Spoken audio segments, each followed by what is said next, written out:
Terima kasih pemirsa, Anda masih bersama kami di Presisi Siang. Di informasi lalu lintas pemirsa, untuk mengetahui pantauan arus lalu lintas siang hari ini di sejumlah daerah, berikut laporan Brigadir Dela, petugas NTMC Korlantas Polri.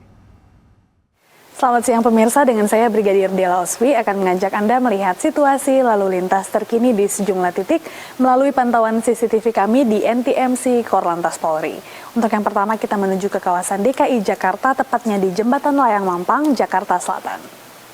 Arus lalu lintas yang hari ini dapat kita lihat di berbagai arahnya. Arteri dari arah Pancoran menuju Kuningan terpantau ramai, sedikit tersendat menjelang traffic light, dan sedangkan untuk dari arah sebaliknya terpantau ramai dan tetap lancar. Sedangkan di flyover dari arah Tendian menuju Pancoran terpantau lancar, para pengendara dapat melaju dengan kecepatan 30 sampai dengan 40 km per jam. Dan untuk di tol dalam kota dari arah Cawang atau dari arah Pancoran menuju Kuningan, Semanggi dan seterusnya terpantau cukup mengalami perlambatan percepatan yang cukup panjang, sehingga kami himbau bagi para pengendara untuk bersabar saat menunggu antrian kendaraan, dan kami ingatkan untuk tidak menggunakan bahu jalan dikarenakan bahu jalan diperuntukkan untuk kendaraan darurat. Kemudian kita bergeser ke kawasan Simpang Jomin Cikampek. Arus kendaraan dari arah Cirebon menuju Purwakarta atau Cikampek terpantau lancar di berbagai arah, namun pada siang hari ini kendaraan masih didominasi oleh kendaraan alat angkutan berat, sehingga kami himbau bagi para pengendara khususnya roda 2 untuk lebih berhati-hati saat mengendarai kendaraan dan tetap jaga jarak aman kendaraan Anda dengan kendaraan lainnya. Sedangkan untuk dari arah Karawang atau dari arah Jakarta menuju Cirebon masih terpantau relatif lancar. Dari Jomin kita bergeser ke kawasan Yogyakarta, tepatnya di Pasar Gamping. Arus lalu lintas dari kota Jogja menuju Purworejo maupun arah sebaliknya terpantau ramai dan sedikit tersendat dikarenakan adanya aktivitas masyarakat di sekitar kawasan ini dikarenakan adanya pasar. Namun selepasnya kembali lancar, para pengendara dapat melaju dengan kecepatan 20 sampai dengan 40 km per jam. Harap para pengendara untuk tetap berhati-hati mengingat banyaknya kendaraan yang parkir di sembarang tempat untuk menaik turunkan penumpang maupun parkir di sembarang tempat. Dan untuk yang terakhir kita bergeser ke kawasan Mall Citowaru, Surabaya, Jawa Timur.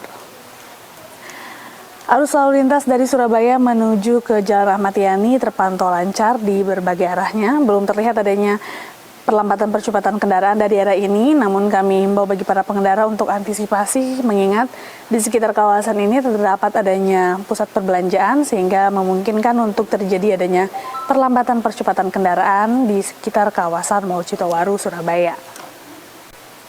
Pemirsa, berdasarkan data IRSMS Korlantas Polri, angka kecelakaan lalu lintas di seluruh Indonesia selama 1 kali 24 jam terjadi sebanyak 188 kasus laka lantas, dengan rincian 14 meninggal dunia, 17 luka berat, dan sebanyak 127 luka ringan.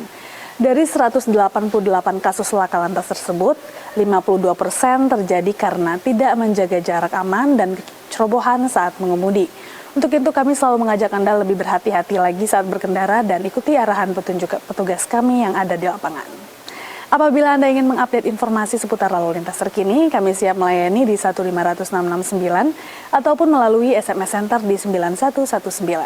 Stop pelanggaran, stop kecelakaan, keselamatan milik kita bersama, dan salam presisi. Demikian laporan langsung dari saya Brigadir Dela Ospi, terima kasih. Di informasi berikutnya, pemirsa, Polri melalui Ditipiter Barreskrim Polri berhasil mengungkap kasus dugaan tindak pidana gas subsidi ke non-subsidi. Dari hasil pengungkapan terdapat 2 tempat di wilayah Jakarta yang melakukan praktik penyelewengan gas, yaitu Jakarta Timur dan Jakarta Utara. Pemirsa, Direktorat Tindak Pidana Tertentu Barreskrim Polri berhasil mengungkap kasus tindak pidana penyelewengan gas subsidi berukuran 3 kg ke gas non-subsidi berukuran 6 sampai dengan 12 kg, di mana terdapat 2 kasus yang berhasil ditindak oleh jajaran kepolisian. Yang pertama ada di wilayah Tanjung Priuk, tepatnya berdasarkan laporan LP 52 tahun 2025, di mana kasus penyelewengan gas yang terjadi di Tanjung Priuk ini berdasarkan informasi adanya kegiatan ilegal yang merupakan penyuntikan gas subsidi ke non-subsidi di wilayah Tanjung Priuk, dan tanpa waktu lama jajaran Direktorat Tindak Pidana Tertentu Barreskrim Polri langsung menuju ke lokasi dan tentunya berhasil menangkap para pelaku yang sedang melaksanakan aktivitas penyuntikan gas. Dari hasil penangkapan ini, kepolisian berhasil menyita beberapa barang bukti seperti halnya 699 tabung gas bersubsidi, 6 regulator pendek, ratusan tutup segel berwarna putih dan kuning, 2 unit mobil pickup, 4 unit HP Oppo, dan berbagai jenis barang bukti lainnya yang bisa menyokong praktek para pelaku untuk melakukan penyuntikan gas secara ilegal.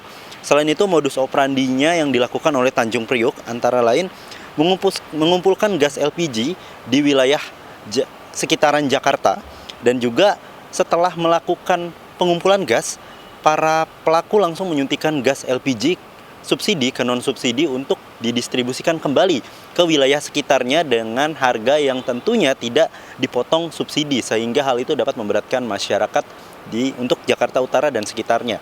Lanjut ke kasus kedua, tepatnya di LP 53 Cipayung, Jakarta Timur. Dari hasil laporan yang sudah dilaksanakan oleh masyarakat, terdapat indikasi penyuntikan gas LPG 3 kg sampai dengan 12 kg. Yang mana ada tindak pidana tersebut juga dilakukan di wilayah Cipayung, Jakarta Timur. Dan setelah melakukan penyelidikan lebih lanjut oleh Direktorat Tindak Pidana Tertentu Bareskrim Polri, polisi berhasil mengamankan barang bukti sebanyak 462 tabung gas subsidi, 3 timbangan, 9 regulator LPG, 1 kantong tutup LPG berwarna kuning, dan juga barang bukti lainnya.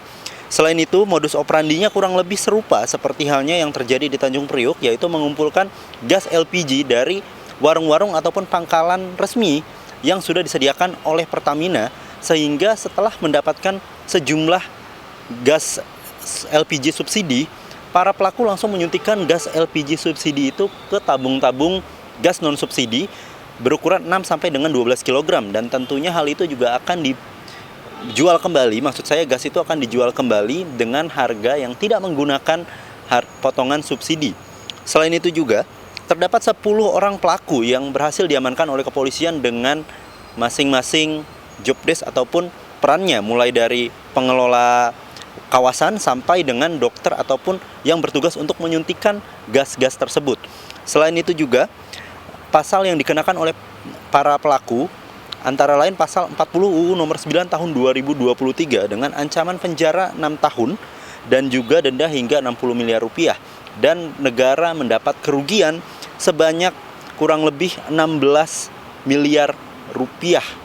Dan juga tentunya Direktorat Tindak Pidana Tertentu Bareskrim Polri akan terus berkomitmen untuk melakukan ataupun menindak tegas terkait dengan tindak pidana penyelewengan gas, sehingga masyarakat prasejahtera bisa mendapatkan gas subsidi dan juga tidak sulit untuk mencari gas subsidi yang disediakan oleh pemerintah.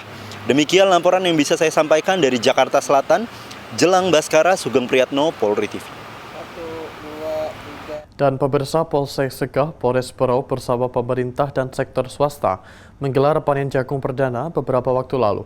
Ini merupakan bagian dari program nasional penanaman jagung serentak 1 juta hektar yang dilaksanakan secara kolektif dan berkelanjutan. Polsek Segah, Polres Berau bersama pemerintah dan sektor swasta menggelar panen jagung pada beberapa waktu lalu. Kegiatan ini digelar di lahan Gapoktan Jaya Makmur, Kampung Harapan Jaya, Kecamatan Segah, Kabupaten Berau. Panen perdana ini digelar di lahan seluas 1 hektar dari total 5 hektar yang telah ditanami, dengan estimasi hasil panen mencapai 1,5 ton jagung. Panen ini merupakan hasil kolaborasi Polri bersama dengan lembaga eksternal, seperti Kementerian terkait, GAPKI, Perhutani, Inhutani, Perusahaan Perkebunan, Gapoktan, serta dukungan dari PT Natura Pasifik Nusantara. Wakapolres Berau Kompol Deni Dwija Romansa menyampaikan apresiasinya atas sinergi yang telah terbangun dan mengatakan bahwa kolaborasi ini memberikan dampak nyata bagi masyarakat. Kapolsek Segah Ibtu Lisinius Pinem juga menegaskan komitmen Polsek Segah untuk terus mendampingi masyarakat, termasuk dalam program ketahanan pangan yang berkelanjutan. Usai melakukan panen simbolis, jagung dijemur secara manual, kemudian disimpan di gudang yang telah disediakan oleh Gapoktan. Kegiatan ini diharapkan mampu menjadi contoh serta memicu semangat Gapoktan lain di wilayah Berau untuk mendukung swasembada pangan nasional secara nyata. Dari Humas Polres Berau melaporkan untuk Polri TV. Sementara itu, pemirsa, Polda Bali menggelar perayaan Hari Ulang Tahun ke-45 Yayasan Kemala Bayangkari. Peringatan ini mengusung semangat transformasi pendidikan demi mewujudkan Indonesia Emas 2045. Polda Bali menggelar peringatan Hari Ulang Tahun ke-45 Yayasan Kemala Bayangkari bertempat di Gedung Presisi Polda Bali pada 20 Mei 2025.